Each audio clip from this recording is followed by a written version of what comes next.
join you today, although I was not originally in the plan.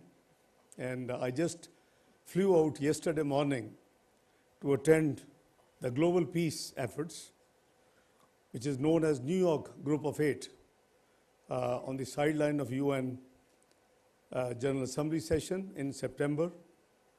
It was decided that some Arab and Islamic countries should make a sincere efforts to stop the human bloodshed, which has been ongoing for 2 years in Gaza.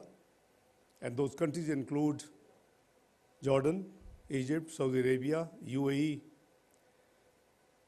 and on the Islamic countries which are non-Arab, Indonesia, Pakistan, and Turkey. So we ended up ultimately, you might have seen recently, last month, a peace agreement signed in the presence of President Trump by all 8 countries on the initiative, and it was sealed. So now the efforts are that this peace agreement should be implemented truly in letter and spirit, because there are grave violations which have come to the media and come to the knowledge. Obviously, in our holy book, we are trained and we are taught that killing of human being tantamounts to killing of the entire humanity. It doesn't say the human being is Muslim or Jew or Christian or non-Muslim. It doesn't say anything. It also says that saving of a human being tantamounts to saving of the entire humanity. This is what we have been taught. This is what our holy book directs us. So with that, background, we have been making sincere efforts as one of the 8 countries. And there was a emergency meeting convened in Istanbul, and I left for that meeting. My colleagues, probably most of the countries are still there. The other 7 foreign ministers. But I had already chosen to be back once I'm done. So I had a 9:15 flight, local time, which is Pakistan 11:15. And when I board the flight, I get a SOS call from the IT minister in panic that Prime Minister has been indisposed and he asked me to replace him. So I'm here as his proxy. So it's indeed a great pleasure to welcome you all on behalf of the Prime Minister, and surely, since I'm here also on my behalf, on this momentous occasion in Pakistan's digital journey. The world I grew up, and most of you, I would say few of you, I think you are much younger than me, and most of you may be about 2 decades at least younger than me, is a distant one from today's world. I remember when I was a student in England, doing my chartered accountancy, I used to book a call once in a month. It used to be through operators, the US, UK operator and Pakistan operator, and we used to pay £1 per minute, 3 minutes, and the operator would be listening what we are talking. So you see, from there, we have moved miles away and miles ahead, which is indeed a great thing to watch and to see. Each day we witness a new wave of innovation that transforms how we live, learn, and connect.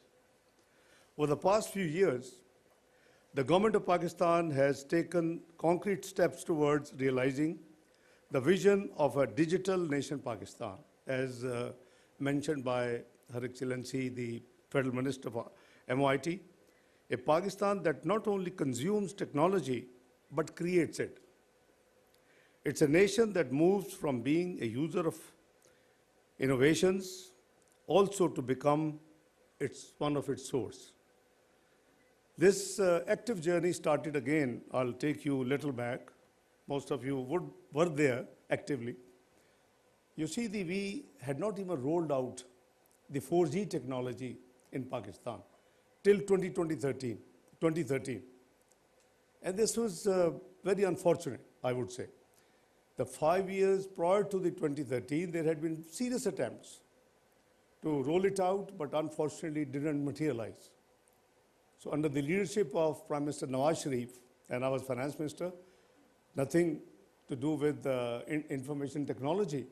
But I then was tasked this job to make sure that another 5 years are not consumed, and we roll out unless we would have rolled out 4G, the facilities and the developments we are seeing today would not have been possible, obviously. So in a very transparent manner, we rolled out 4G auctions, and I still owe thanks to those who took part in that transparent process globally, and 4G technology was introduced post-auction 2014. So I'm happy to see. So I have a connect in this industry and this business. As Finance Minister, the Oversight Committee, which worked from A to Z. So today we are seeing its dividends and in a much bigger form, and the compliments to the ministry, the ministries of the past, 2013, 18 particularly, who also helped the work very hard. We remember we had Ms. Anusha Rahman, she's now Senator, and she took a lot of initiative and hard work, and now it's been building on that entire effort and has become really a praiseworthy point for us to celebrate. Today marks a historic milestone, as I said, in that journey, as we celebrate the invaluable partnership between Google and Pakistan. From the launch of Pakistan's first Chromebook assembly line to Google's announcement of establishing a local presence in Pakistan, and to the agreement between the government of Pakistan and Google to upskill our youth, this is a defining moment for our country's digital transformation. Availing the occasion, I must thank two of my colleagues sitting here, the Federal Minister for Defense Production, whose contribution has been cited by Honorable Federal Minister for IT, and the National Coordinator of Special Investment Facilitation Council, General Sarfraz, who has been a great contributor in all such efforts from the country's point of view. Localizing the assembly of Chromebooks will make access to digital tools more affordable and inclusive, particularly in the education sector. But beyond education, this initiative holds great economic significance. It marks an industrial milestone, laying the foundation for jobs, supply chain development, and future technology exports. Google's decision to open a local office in Pakistan is not just symbolic, it is a moment for national pride and powerful endorsement of our country's digital potential. It represents a strategic milestone with far-reaching implications for the digital economy, the innovation ecosystem, and global investor confidence. The local presence will bring Google closer to Pakistan's developers, startups, and entrepreneurs, enabling direct collaboration, capacity building, and great access to global platforms. Let me assure you, the management of Google, you won't regret setting up all this in Pakistan. You will be, the Pakistan is moving fairly fast to achieve the position in the Community of Nations which it was originally destined. It was too far back. It is only 2017 from an macroeconomic unstable country with the prediction of default within 6 to 7 months. In 4 years, we passed the journey where we become the 24th global economy. And by 2017, with this achievement, we had the lowest inflation. We have not been able to, we are very close, 3.59. We had the policy rate 5.25. We had the GDP growth 6.3%. We had the highest foreign exchange reserves. We were all set to join the G20 club, the premium club, economic club of the world. But anyway, fast forward, the journey was derailed between 2018 and 2022. and we fell from all those achievements to 47th global economy. The entire effort of this government, led by Prime Minister Mohammad Shahbaz Sharif, is to regain, not only regain the 24th, but to make sure that Pakistan is all set to enter the global G20 club as soon as possible. Under our strategic MOU, Google and Pakistan will collaborate to provide AI skills training for 100,000 developers nationwide, while also developing targeted programs for the gaming and startup industries. Together, we will also advance localized AI-powered solutions, such as Android services for public safety, and offer 100,000 Google Career certificates to equip Pakistanis with world-class digital training and globally recognized credentials. The government of Pakistan remains fully committed to creating an environment where global technology leaders can invest, collaborate, and establish a sustainable local presence.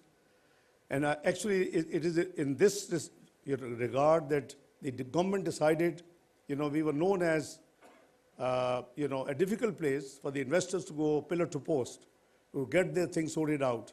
And the government decided to set up SIFC, which I just, now you have to just reach out to SIFC and you have all the facilitation to get your business going forward in the least possible time. Our policies aim to make Pakistan a regional hub for technology development, backed by a regulatory framework that supports innovations, ensures transparency, and encourages investment. I'm sure few of you would be thinking that Pakistan has high fiscal tax rates. Absolutely true. With all due respect, we are under IMF program, and we still have just about less than 2 years to go. We would, and we have on our agenda, to rationalize the tax structure, to reduce it to a reasonable level. But obviously, the economy, what I explained, from 24th to 47th, with the prediction to default in the PDM government, 2022-23, I know when I became fourth-time finance minister, how difficult it was to manage, but alhamdulillah, I always said, words, institutions or no institution, the precise word was IMF or no IMF, Pakistan will not default, and God has been very kind, my words are upheld, and Pakistan has passed through this phase successfully and, honorably. But now we are in program, obviously, it takes a little bit time to do the structural reforms, and Prime Minister Shahbaz Sharif, like Prime Minister Nawaz Sharif is doing from, dealing with, from the front, and we are all committed that not only to complete this program, introduce the structural reforms, but then lead to the nation to a reasonable tax, structure, which is affordable, which is competitive, and which is comparable to, the requirements of the business leaders of business industries. So I wish to acknowledge leadership of Prime Minister Mohammad Shahbaz Sharif, whose vision and direction continue to guide our national digital transformation agenda. I also wish to congratulate Minister for Information Technology. She has done a good job, and everybody appreciates that. And indeed, her ministry, when I was, head of oversight committee in 2013, I used to everybody in the ministry